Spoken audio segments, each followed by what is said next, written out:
የክፋት ሐሳብ፣ የዝሙት ሐሳብ፣ የመስረቅ ሐሳብ፣ የመግደል ሐሳብ፣ ክፉ የመሆን ሐሳብ። መርከስ የሚባለው ነገር ከሐሳብ ጋር የተገናኘ ነው።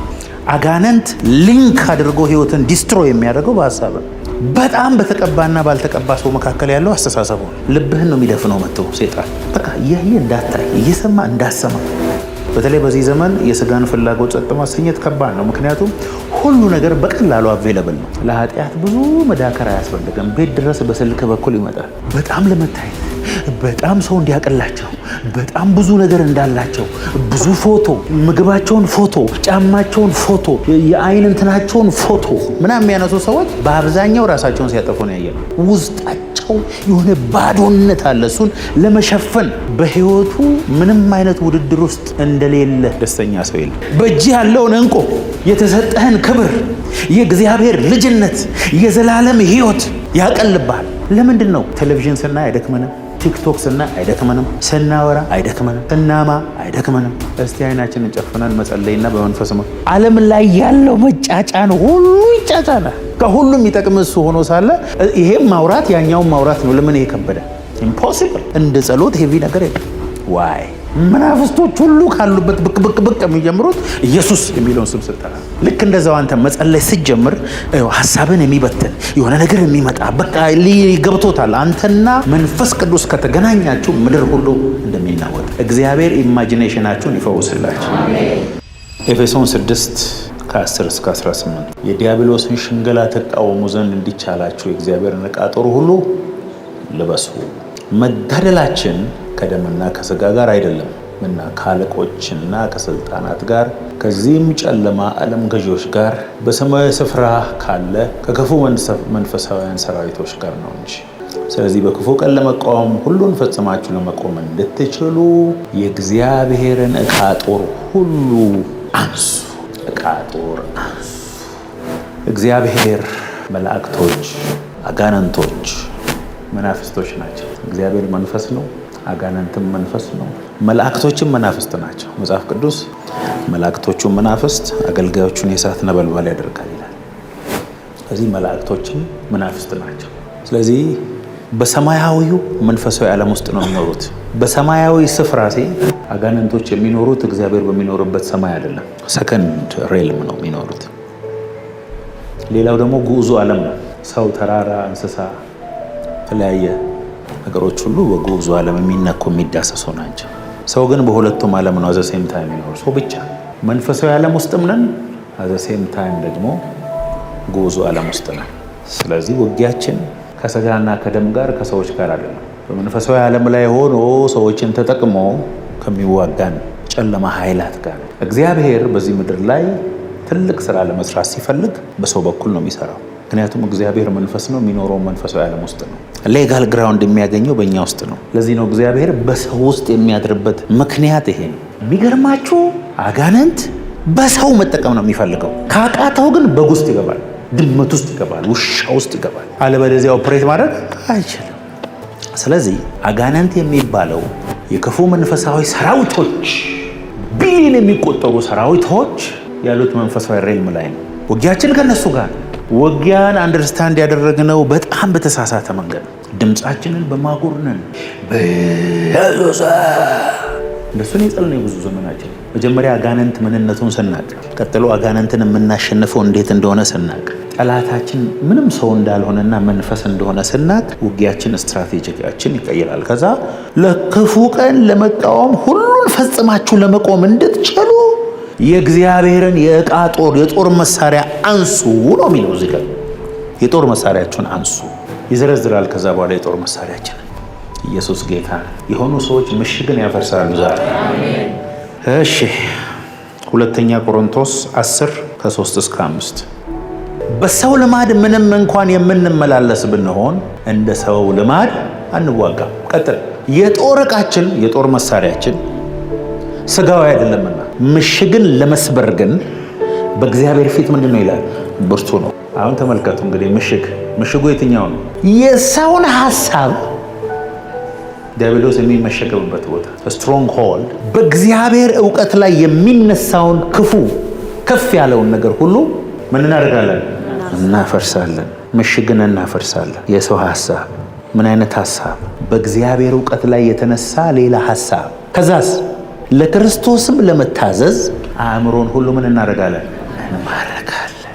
ምሽግ ስትሮንግ ሆልድ ዲያብሎስ የሚደበቅበት መንፈሳዊ ዓለም አጋንንት የሚሰራበት ምሽግ፣ መፍረስ ያለበት ምሽግ፣ ጠላት የተሰወረበት ምሽግ የሰው ሐሳብ።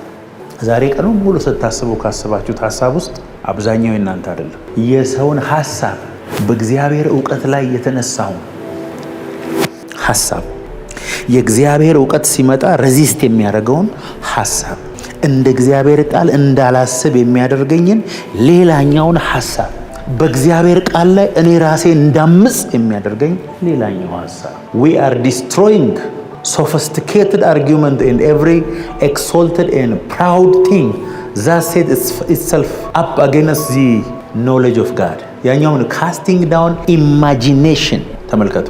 የሰውን ሐሳብ እናፈርሳለን የሚለው casting down imagination, every high thing that exalt itself against the knowledge of God and bring into captivity every thought to the obedience of God። ይሄኛው ነው በጣም የሚያስረዳው። በእግዚአብሔር ሐሳብ ላይ ተነስቶ እኛ አእምሮ ውስጥ ያለውን ኢማጂኔሽን ካፈረስ ነው በኋላ ይላል ያንን ኢማጂኔሽን እና ኖሌጅ ለእግዚአብሔር ሐሳብ እንዲገዛ እናደርገዋለን አለ። ጦርነቱ ያለው እዚህ ውስጥ ነው ማለት። ዳንኤል 10 12 እና 13 ዳንኤል ወይ አትፍራ፣ ልብ ያስተውል ዘንድ ሰውነትን በአምላክ ፊት ይዋረድ ዘንድ ካደረክባት ከመጀመሪያዋ ቀን ጀምሮ ቃል ተሰምቷል።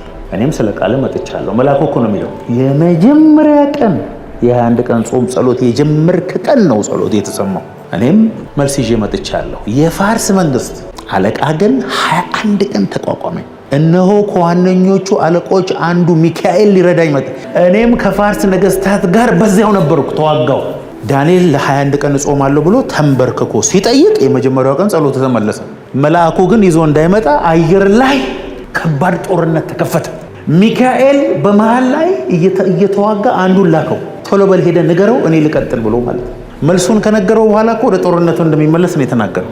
ያንዳንዶቻችሁ እኮ ጸሎት የዛሬ 20 ዓመት ነው ተመልሷል። እንዴት ይሆንላችሁ? ካልቸር ውስጥ፣ ሲስተም ውስጥ፣ ቤተሰብ ውስጥ፣ አካባቢ ውስጥ አጋንንት እንዴት እንደሚሰራ ነው ማስተምራችሁ በእነዚህ ሳምንታት። በቤተሰብ፣ በአካባቢ፣ በሀገር ደረጃ አሁን ኢትዮጵያ ውስጥ የሚሰራውን መንፈሶች አሁን ዝም ብላችሁ እንዲያታውቁ። ለምሳሌ ኢትዮጵያ ውስጥ ማንም ሰው ብቻውን እንዲያድግ አይወድም መንፈሱ። ምንም ሳታረግ ካደግ አለቀልህ። በሳይኮሎጂ እንዲያውም ቶልፖፒ ሲንድሮም ይባላል። ምን መሰላችሁ? ማን ብቻን እደጋለ ወይ አብረን እናድጋታለን ወይ አብረን አንተም ትወርዳታለህ የሚል መንፈስ አለቃው መስሪያ ቤቱ ኢትዮጵያ ውስጥ ነው ያለው። ሰው ወደ ታች ከሆነ አበሻ ለመርዳት ፈቃደኛ ነው። ከታመመ ከሱ በታች ከሆነ ከተቸገረ ምናምን ከሆነ ጎፈንድሚ ከፍቶ ለመርዳት ፈቃደኛ ነው። እስቲ ወደ ላይ ወጣ፣ እግሩን ይዞ ነው የሚያወርደው። እግዚአብሔር ወደ ውጭ ትሄዳለህ ካለ እንዲሁ ሱዳን መሄድ መጀመሪያ ቀይር፣ ስፒሪቹዋሊ ቦታ ሽፍት አድርግ። ባይ ዘ ወይ አንዴ ዱባይ መሄድ የጀመረ ሰው ከዛ በኋላ እንደሚቀጥል ታውቃላችሁ። መንፈሳዊ ዓለም ላይ ያሉ መናፍስቶች አሉ።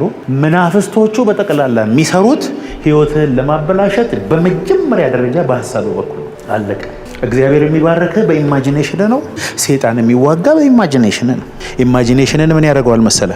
ከእግዚአብሔር ሐሳብ ከእግዚአብሔር ቃል ላንተ እግዚአብሔር ካለው ሐሳብ ከፍ ያለ ሌላ ኢማጂኔሽን አንተ ውስጥ በኮንክሪት ይሰራል። ያኛው ሐሳብ መጥቶ አንተ ውስጥ ሊገባ ሲል እምቢ። ለምን? ሌላ ሐሳብ አለ፣ እዚህ ሌላ ሐሳብ አለ። ይሄንን ትምህርት በጣም ዲቴል ነው መማር ያለብን። በጣም ዲቴል ነው መማር ያለብን። አይደለም በሀገር በሰፈር ይለያያል አጋንንት። ከፍ ያለ ሐሳብ በል ውስጥ ይባካችሁ። ከፍ ያለ ሐሳብ ነገርም እሱን ኢማጂኔሽን ምን እናደርገዋለን አለ እናፈርሰውና ካስቲንግ ዳውን ኦል ኢማጂኔሽን አጌንስት በእግዚአብሔር ሐሳብ ላይ የሚነሳው እኔ ውስጥ ያለውን ሐሳብ ምን እናደርጋለን? ለክርስቶስ እንማርካለን። መንፈሳዊ ውጊያ እሱ ነው። አየር ላይ ሆኖ እንደ ብሉቱዝ የሰዎችን ማይንድ ተቆጣጥሮ ወደ ፈለገበት የሚነዳውን አጋንንት ከኔ ሐሳብ ውጪ እኔን ወደ የትም ሊወስደኝ አይችልም። ድካሜን ያውቃል የቱ ቦታ እንደሆነ። ቤቱ አርፎ የተቀመጠን ሰው የሰውየው ድካም ያለበትን ሐሳብ ልኮበት ከወንበሩ አዘልሎ አስነስቶ የፈለገውን ያስደርገዋል። እግዚአብሔር ሊባረከ ካለበት ነገሮች ኩክ ዳልጎ ካለቀበት ፒክ አድርጎ ወደዛ እንድትሄድ ያደርጋል። በራስህ ፈቃድ አውቶ ድራይቭ ላይ ያደርጋል። ቆላስያስ 2:15 አለቅነትና ስልጣናትን ገፎ ድል በመንሳት በእርሱ ኢያዛሮች በግልጥ አሳያቸው ይላል። when he had disarmed the rulers and authorities ይኸውላችሁ ኢየሱስ ከሞት ሲነሳ ሰይጣንን ራቁቶ የሚያስቀረው አሜን በሉ ባካሪ። ሰይጣን አሁን በሲስተም ውስጥ ተደብቆ አንተን ከመዋጋት ውጪ ኦቶሪቲ ያንተን ከኃይላት ከስልጣናት ከጌትነት ከሁሉ በላይ ነው የተቀመጣችሁት። እናንተ ከስሩ የሆናችሁት የአጋንንት ኃይል የለም። አናድድ ከስር የሆነ ከጫማዬ በታች የሆነ እባብና ጊንጡን ትረግጡ ዘንድ በጠላት ኃይል ሁሉ ላይ ስልጣን ተሰጣችሁ ተብሎ የጠላት ኃይል ሁሉ ከዚህ ጫማዬ በታች ነው። ከጫማዬ በታች ሆኖ ግን ኦፕሬት እያደረገ ጠላት በሰው ውስጥ ሐሳብ የማስገባት አቅም አለ። ይሁዳ ውስጥ ሐሳብ አስገባበት ይላል። የክፋት ሐሳብ፣ የዝሙት ሐሳብ፣ የመስረቅ ሐሳብ፣ የመግደል ሐሳብ፣ ክፉ የመሆን ሐሳብ። እጃቸውን ሳይታጠቡ በሉ። ወደ አፍ የሚገባ አያረክስም። እንቁራሪትን ብትበላ መብትን አንተ ካልደበረ ወደ አፍ ገብቶ የሚያረክስ ነገር የለም አለ ጌታ። ጌታ ኢየሱስ ነው ያለው። የበላ ሰው ሁሉ ወደ ሬስትሩም ነው የሚሄደው ያለው ኢየሱስ። ሌላ ምንም የሚያመጣው ችግር የለም አለ።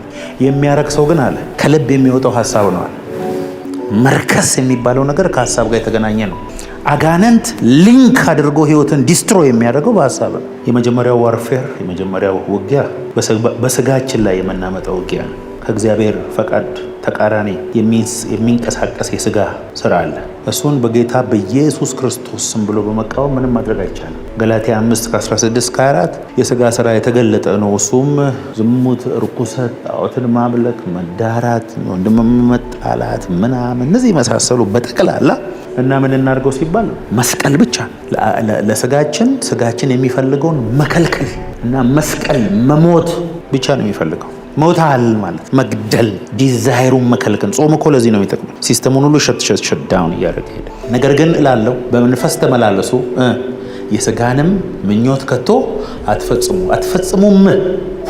walk habitually in the Holy Spirit and you will certainly not carry out the desire of the sinful nature ነው የሚለው። walk in the spirit and you shall not fulfill the lust of the flesh። በመንፈስ ተመላለሱ የሥጋን ምኞት አትፈጽሙም ነው። ቀላል walk in the spirit you shall not fulfill the lust of your flesh።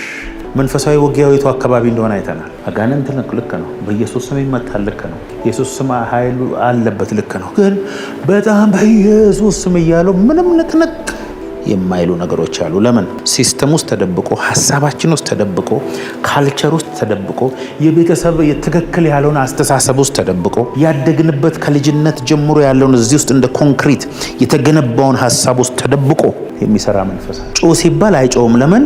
ቸርች ሲመጣ የለም። ሐሳብ ስላለለ ስትወጣ ይመጣል።